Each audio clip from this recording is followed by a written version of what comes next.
জলে দুবো খাইছে। আর আমাদের 5 নম্বর ওয়ার্ডে মরংসুরিতে 40 পরিবারের মতো হবে।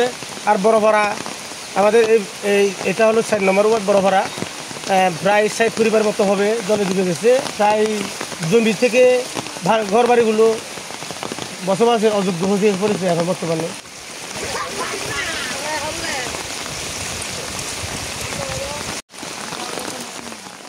আমাদের এখানে কোনো এত দুর্ঘটনা হয় না কোনো সময়, আল্লাহর মধ্যে। ওই একবার হয়েছে, সব জায়গায় এগুলো তো হয়েছিলই, এটা তো সব জায়গায় হয়েছে।